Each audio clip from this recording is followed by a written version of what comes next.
Welcome back to PD Educare, Education with Care. Today we will discuss on আজকে আমরা আলোচনা করব The Fly as a psychological short story or modern short story or stream of consciousness technique. আজকে আমরা যেটা আলোচনা করব সেটা হলো Fly as a psychological short story, একটা psychological short story, অথবা modern short story, অথবা stream of consciousness technique. Katherine Mansfield's short story, এখানে একটা স্টোরি হবে, মিস্টেক হয়ে গেছে, unintentional mistake.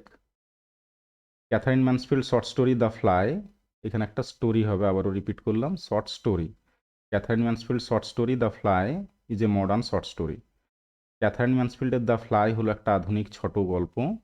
It is rich in psychological interest, এটা সাইকোলজিক্যাল ইন্টারেস্টে পরিপূর্ণ, মানে মনস্তাত্ত্বিক ইন্টারেস্টে পরিপূর্ণ। It has the minimum of story in it's shaping, এর যে শেপিংটা রয়েছে সেই শেপিং এখানে মিনিমাম অফ স্টোরি রয়েছে, মানে গল্প যেন অল্প রয়েছে। It radically differs from the conventional short story in its mechanics of presentation. It radically differs, এটা প্রতিনিয়ত যেন পরিবর্তিত হচ্ছে। It radically differs from the conventional short story, প্রথাগত যে ছোট গল্প রয়েছে, কনভেনশনাল যে শর্ট স্টোরিগুলো রয়েছে সেটা থেকে আলাদা। In its mechanics of presentation, এর প্রেজেন্টেশনের যে মেকানিক্সটা রয়েছে তাতে, এটা উপস্থাপনের যে মেকানিক্সটা তাতে এটা কনভেনশনাল বা প্রথাগত যে ছোট গল্পগুলো সেগুলো থেকে আলাদা। It offers a sympathetic insight into human soul in a moment of shock relying on atmosphere and suggestion. It offers a sympathetic insight, এটা একটা সিম্প্যাথেটিক ইনসাইট দেয়, সহানুভূতিশীল একটা অন্তর্দৃষ্টি, sympathetic insight. It offers a sympathetic insight into human soul, মানুষের আত্মার উপরে, in a moment of shock, যে শকের মুহূর্তে, আঘাতের মুহূর্তে। Relying on atmosphere and suggestion, পরিবেশ এবং প্রস্তাবের উপরে নির্ভর করে। It is akin to the stream of consciousness method of fiction, এটা ফিকশনের যে স্ট্রিম অফ কনসাসনেস মেথড রয়েছে তার অনেকটা কাছাকাছি। The story has the brevity of expression, the story has the brevity of expression, এই গল্পটার ব্রেভিটি অফ এক্সপ্রেশন রয়েছে, মানে প্রকাশের সংক্ষিপ্ততা, প্রকাশভঙ্গিতে সংক্ষিপ্ততা রয়েছে, brevity of expression. Adequate characterisation, ঠিক উপযুক্ত চরিত্রায়ন রয়েছে। ইন্টারকানেক্টেড এপিসোডস, ইন্টারকানেক্টেড পর্বগুলো রয়েছে। And the singleness of the situation, এবং পরিস্থিতিটারও একটা সিঙ্গেলনেস রয়েছে। দেখবে যে শর্ট স্টোরি, এটা হচ্ছে একটা গুরুত্বপূর্ণ বৈশিষ্ট্য, যে ব্রেভিটি এটা হলো একটা important feature of a short story. একটা ছোট গল্পের একটা গুরুত্বপূর্ণ বৈশিষ্ট্য হলো ব্রেভিটি, সংক্ষিপ্ততা। Say brevity in expression, brevity in characterisation, brevity in situation, এইরকম আর কি, মানে প্রত্যেকটার মধ্যে একটা ব্রেভিটি থাকবে। Katherine Mansfield here concentrates on the moment in which past and present strive in revealing tension. Katherine Mansfield এখানে কনসেন্ট্রেটস করেছেন, এখানে যেন মনোনিবেশ করেছেন, এখানে বলতে এই ছোট গল্পটাতে মনোনিবেশ করেছেন, কনসেন্ট্রেট করেছেন on the moment in which past and present strive, সেই মুহূর্তের উপরে যেখানে অতীত এবং বর্তমান যেন সংগ্রাম করছে, ইন রিভিলিং টেনশন, টেনশনটাকে রিভিল করাতে। One the boss receives in his gorgeous office chamber his one time colleague Mr Woodifield, who though younger than the boss has now retired from the service and become a frail old figure in the muffler. এটা text থেকে সরাসরি লাইনটা তুলে দেওয়া হয়েছে, ওই জন্য ওই দিন কোটেশনে রয়েছে এটা, যে a frail old figure in the muffler. One the boss, এই দ্য বস নামের একজন, রিসিভস বা দ্য বস বলে একজন, receives in his gorgeous office chamber, তার দারুণ অফিস চেম্বারে, গর্জাস খুব দারুণ চমৎকার অফিস চেম্বারে একজনকে রিসিভ করছে। কাকে রিসিভ করছে? না, his one time colleague Mr Woodifield, তার এককালীন কলিগ যে ছিল, সহকর্মী ছিল মিস্টার উডিফিল্ডকে। হু, যে দো ইয়ঙ্গার দেন দ্য বস, যে দ্য বসের থেকে younger, has now retired from the service, সে এখন সার্ভিস থেকে রিটায়ার্ড করেছে। And become a frail old figure in the muffler, এবং এই মাফলারে জড়ানো একটা দুর্বল বৃদ্ধ figure. The boss who is still going strong, the boss যে এখনও কিন্তু স্ট্রং, পিটিজ মিস্টার উডিফিল্ড, সে মিস্টার উডিফিল্ডের উপরে করুণা করে। অ্যান্ড সার্ভস হিম ওয়াইন, এবং তাকে ওয়াইন দেয়, ওয়াইন বলতে মদ দেয়। Mister Woodifield in course of conversation, mister Woodifield এই কথোপকথনের সাথে সময়ে casually refers to the visits of his daughters to Belgium, where they had come across the grave of his son killed in the battle 6 years before. তাহলে mister উডিফিল্ড যে তার কথা বলার সময় ক্যাজুয়ালি রেফার সাধারণভাবেই বলে ফেলে to the visits of his daughters to Belgium, তার মেয়েদের বেলজিয়ামে যাওয়াটা। Where they had come across the grave of his son, যেখানে তারা তার ছেলের কবরের সম্মুখীন হয়েছিল বা কবরের কাছে এসেছিল। কিল্ড ইন দ্য ব্যাটেল, যে যুদ্ধে মারা গিয়েছিল। 6 years বিফোর, 6 বছর আগে। তাহলে 6 বছর আগে যুদ্ধে তার ছেলে যে মারা গিয়েছিল তার কবর দেখে এসেছিল উডিফিল্ডের মেয়েরা বেলজিয়ামে। After Woodfield's departure from his office, the boss keeps himself alone. After Woodfield's departure from his office, তার অফিস থেকে উডিফিল্ড চলে যাওয়ার পরে, ডিপারচার চলে যাওয়া, উডিফিল্ডে চলে যাওয়ার পরে, the boss keeps himself alone, boss নিজেকে নিঃসঙ্গ করে নেয়।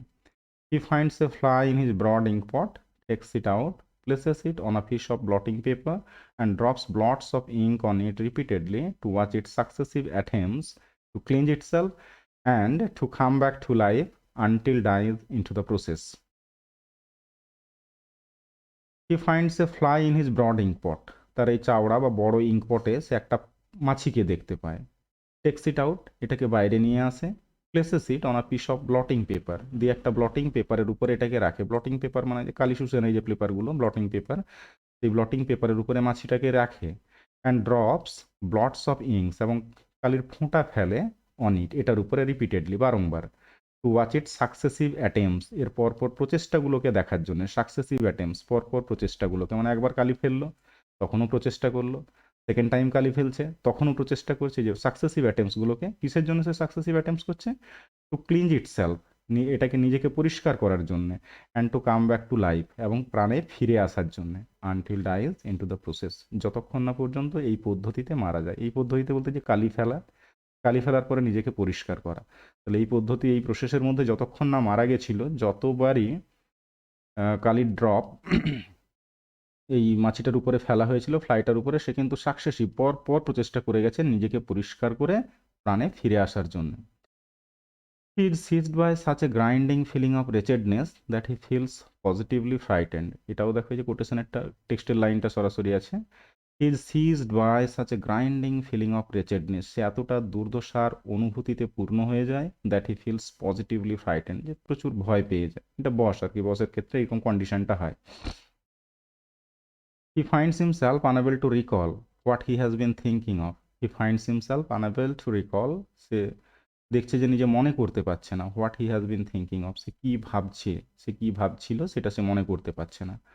The tension inside the individual, one of the major characteristics of much modern writing, is intensely present in the fly. He finds himself, the tension inside the individual, ব্যক্তির ভেতরে যে টেনশনটা হয়, one of the major characteristics of much modern writings, এটা একটা writings হতো, S যোগ হবে এখানটা, এটাও একটা আনইনটেনশনাল মিস্টেক হয়ে গেছে, এখানে একটা এস হবে, অ্যান্ড আফটার দ্য এস কমাটা হবে। তাহলে ব্যক্তির ভেতরে যে টেনশনটা থাকে, যেটা one of the major characteristics of much modern writings, বেশিরভাগ মডার্ন রাইটিংসগুলো যেটা একটা মেজর বৈশিষ্ট্য, is intensely present in the fly, এটা এই দ্য ফ্লাই ছোট গল্পটাতে রয়েছে তীব্রভাবে। The the fly episode is surcharged with immense symbolic suggestion. The fly episode, এই যে ফ্লাইয়ের এপিসোডটা, মানে ফ্লাইটা ইঙ্কপটে পড়ে যাওয়া, ইঙ্কপট থেকে তাকে তুলে ব্লটিং পেপারে রাখা, সে যখন তার বডিটাকে ক্লিনজ করে নিয়ে আসছে আউট অফ দ্য ইঙ্ক, বসের আবার তার উপরে কালি ফেলে দেওয়া, তার সাকসেসিভ যে অ্যাটেম্পসগুলো নিজেকে পরিষ্কার করার, প্রাণে ফেরার, এবং শেষ অবধি মারা যাওয়ার, এই যে টোটাল ফ্লাই এপিসোডটা is surcharged with immense symbolic suggestion, এখানে প্রচুর সিম্বলিক সাজেশন রয়েছে। Until the fly dies, the boss looks at the little creature with wonders and admiration. Until the fly dies, যতক্ষণ না ফ্লাইটা মারা যায়, the boss looks at the little creature, boss এই ছোট্ট প্রাণীটার দিকে দেখে উইথ ওয়ান্ডার্স অ্যান্ড অ্যাডমিরেশন, বিস্ময় এবং প্রশংসার সাথে। তার মানে এখানে কি বোঝা যাচ্ছে ব্যাপারটা দেখো, যে বসের কিন্তু এটা ইন্টেনশন ছিল না টু কিল দ্য ফ্লাই, মাছিটাকে মেরে ফেলাটা তার ইন্টেনশন ছিল না, এটা তার ইন্টেনশন ছিল না। তার মানে সেইখানে ব্যাপারটা উইথ ওয়ান্ডার্স অ্যান্ড অ্যাডমিরেশন দেখছিল যে how the fly is struggling to come back to life, যে মাছিটা কীভাবে জীবনে ফিরে আসার জন্য সংগ্রাম করছে। He fully appreciates the fly's courage, সে পুরোপুরি প্রশংসা করছিল দ্য ফ্লাইজ কারেজ, অ্যাপ্রিসিয়েটস করছিল, যে সে পুরোপুরি অ্যাপ্রিসিয়েট করছিল দ্য ফ্লাইজ কারেজ, এই মাছিটার সাহসটাকে। The fly shows how to tackle the odds in life, the fly shows how to tackle the odds in life, এই মাছিটা দেখায় যে কীভাবে জীবনের প্রতিকূল অবস্থাগুলোকে, অডস ইন লাইফ, জীবনের প্রতিকূল অবস্থাগুলোকে ট্যাকেল করতে হয়। The little creature in the process of fight dies a valiant death, the little creature, এই ছোট্ট প্রাণীটা, দ্য লিটল ক্রিচার এই ছোট্ট প্রাণীটা in the process of fight, এই সংগ্রামের প্রসেসে ডাইজ আ ভ্যালিয়ান্ট ডেথ, একটা সাহসিকতার মৃত্যু লাভ করে। The boss becomes the instrument in bringing about the death of the fly, the boss becomes the instrument, boss যেন এখানে একটা ইনস্ট্রুমেন্ট হয়ে দাঁড়ালো, in bringing about the death of the fly, এই মাছিটার মৃত্যু নিয়ে আসাতে। He becomes to the fly the veritable agent of fate, সে মাছিটার কাছে যেন নিয়তির সর্বশক্তিমান একজন agent, veritable agent of fate. এখানে বস নিয়তির একটা এজেন্ট, খুব শক্তিশালী ভেরিটেবল এজেন্টের একটা কাজ করলো মাছিটার মৃত্যু নিয়ে আসাতে। The fly symbolizes the tragic helplessness of man in struggle against all powerful fate, the fly symbolizes, এখানে ফ্লাইটা সিম্বলাইজ করছে the tragic helplessness of man, মানুষের যে ট্রেজিক অসহায়তা, tragic helplessness, in struggle against all powerful fate, সর্বশক্তিমান fate বা নিয়তির সাথে সংগ্রামে মানুষ যে কতটা অসহায় সেটাকে সিম্বলাইজ করছে এই ফ্লাইটা। এটা নিয়ে একটা কথা আছে, তোমরা হয়তো শুনে থাকবে বা পড়ে থাকবে, as flies the wanton boys are we to gods, they kill us for their sports, যে দুষ্টু ছেলেদের কাছে মাছি যেমন, as flies to the wanton boys are we to gods, আমরা দেবতাদের কাছে সেই রকম বা ভগবানের কাছে সেই রকম, দে kill us for there sport, খেলার ছলে, খেলার মতো করে তারা আমাদেরকে মেরে ফেলে। The role of the boss in respect of the death of the fly is not much different from the role of the all-powerful fate which had snatched away his son. The role of the boss, এই যে বসের ভূমিকাটা, in respect of the death of the fly, এই মাছিটার মৃত্যুতে বসের যে ভূমিকাটা, is not much different, এটা খুব ডিফারেন্ট নয় from the role of the all-powerful fate, এই সর্বশক্তিমান নিয়তির ভূমিকার কাছে, which had snatched away his son, যেটা তার ছেলেকে স্ন্যাচড অ্যাওয়ে, কেড়ে নিয়েছে, স্ন্যাচড অ্যাওয়ে মানে কেড়ে নেওয়া, যেটা তার ছেলেকে কেড়ে নিয়েছে, মানে বসের ছেলেকে কেড়ে নিয়েছে কি সমস্ত সর্বশক্তিমান নিয়তি, সেই একই রকম ব্যাপারটাই বোঝাচ্ছে যে বস যে মাছিটাকে মেরে ফেললো। Thus, Mansfield's technique in the short story is to describe something while really indicating another. Thus, এইভাবে Mansfield's technique in the short story is, এই শর্ট স্টোরিতে ম্যাসফিল্ডের টেকনিকটা হলো কি, টু ডেসক্রাইব সামথিং, কিছু একটার বর্ণনা দেওয়া, while really indicating another, যখন অন্য কিছু একটাকে ইঙ্গিত করছে, তাহলে একটা কিছুর বর্ণনা দেওয়া যেখানে অন্য কিছুকে ইঙ্গিত করছে, এই টেকনিকটা হলো ম্যাসফিল্ডের টেকনিক এই গল্পে। When the story begins, the boss appears to be very comfortable and confident looking. When the story begins, যখন গল্পটা শুরু হয়, the boss appears to be very comfortable and confident looking. বসকে দেখে মনে হয়েছিল যে সে খুব কমফোর্টেবল এবং কনফিডেন্ট লাগছে দেখতে, আত্মবিশ্বাসী লাগছে। But as the story proceeds, কিন্তু যখন গল্পটা এগিয়ে যায়, the tragic aspects of life underneath his self-complacence comes to light. But as the story proceeds, কিন্তু গল্পটা যখন এগিয়ে যায়, দ্য ট্রেজিক অ্যাসপেক্টস অফ লাইফ, জীবনের যে ট্রেজিক অ্যাসপেক্টসগুলো, করুণ যে দিকগুলো, ট্রেজিক যে দিকগুলো, আন্ডারনিথ হিজ সেলফ কমপ্লাসেন্স, তার এই আত্মসন্তুষ্টির পেছনে বা আত্ম আনন্দের পেছনে যে ট্রেজিক অ্যাসপেক্টসগুলো রয়েছে, খামস টু লাইট, সেগুলো প্রকাশ্যে আসে। In fact he is much more pitiable in his private life than Woodifield whom he pities. In fact বাস্তবে হি ইজ মাচ মোর পিটিয়েবল, অনেক বেশি মানে তার করুণার প্রয়োজন, ইন হিজ প্রাইভেট লাইফ, তার ব্যক্তিগত যে জীবনে, দেন উডিফিল্ডের থেকে, হুম হি পিটিড, যাকে সে করুণা করলো, মানে উডিফিল্ডকে সে করুণা করলো, তার থেকে বেশি পিটির বসের প্রয়োজন। The earlier part of the story read in the light off the fly episode will appear more meaningful and suggestive.